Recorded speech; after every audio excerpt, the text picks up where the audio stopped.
Грустная новость омрачила сегодняшний день. Скоропостижно ушел из жизни бывший министр связи республики, автор и ведущий программы «Охота и рыбалка в Якутии», уважаемый в народе человек Александр Ильич Борисов. Ему было всего 59 лет. Александр Борисов родился 3 августа 1960 году в селе Техтюр Орджоникидзевского района республики. Свою трудовую деятельность в отрасли связи начал с 1983 года и за это время прошел по всем ступеням карьерной лестницы. Именно благодаря его профессиональной работе, ответственному подходу и умению видеть на опережение в Якутии телерадиовещание получило новый виток развития. Александр Ильич, когда работал министром связи, когда работал заместителем председателя правительства, впервые интернет перешагнул, переправился через нашу великую реку Лена, и он пришел в Якутск. Начали строиться такие магистральные проекты, как с Нижней Мастяха, уже до Магадана интернет дошел. По Западной Якутии, Мирный, Удачный, и сейчас уже Вилюйский экспресс стартовал.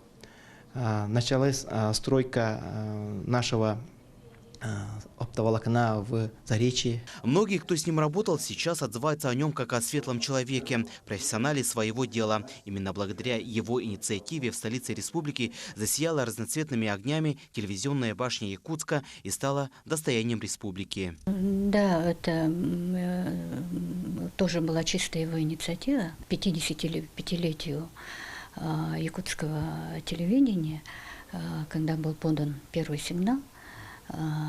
Вот по договоренности совместно с РТРС они сделали вот такое вот праздничное освещение нашей телебашни сегодня, которая, фактически уже, можно сказать, стала символом города Якутска.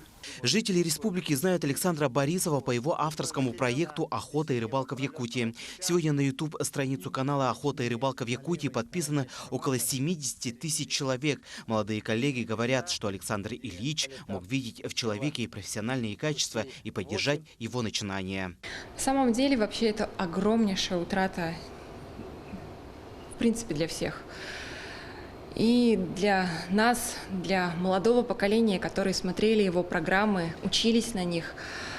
Я не знаю, наверное, в Якутии вообще больше такого человека, который вообще умел в людях видеть талант и вообще чисто человеческие качества. Он ко всем относился с огромным уважением, был безумно умным человеком, который наш родной регион поднял до такого уровня. Он показывал Якутию такая, какая она есть. И благодаря его программам не только в России, за рубежом многие знают о том, какая у нас природа. Это огромнейший вклад в журналистику.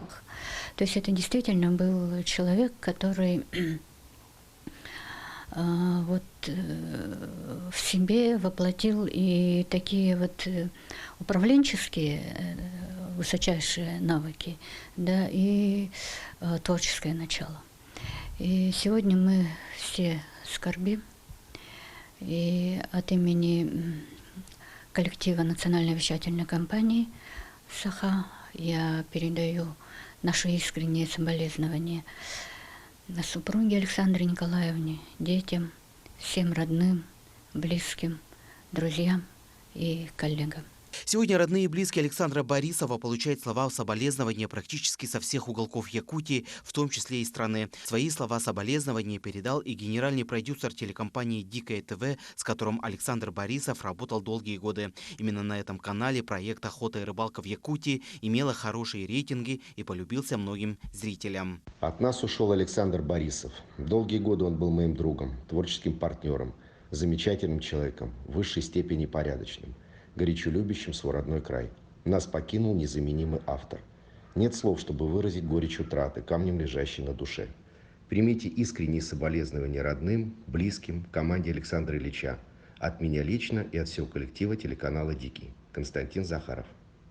Александр Ильич был выдвинут на премию имени Дудкина. Он должен был его получить 6 мая, но из-за сложившихся обстоятельств он лично не мог его получить. Но, как сообщил министр инноваций и цифрового развития Якутии Анатолий Семенов, эту почетную награду передадут лично в руки супруги Александра Борисова. Нами сейчас создается правительственная комиссия по панихиде.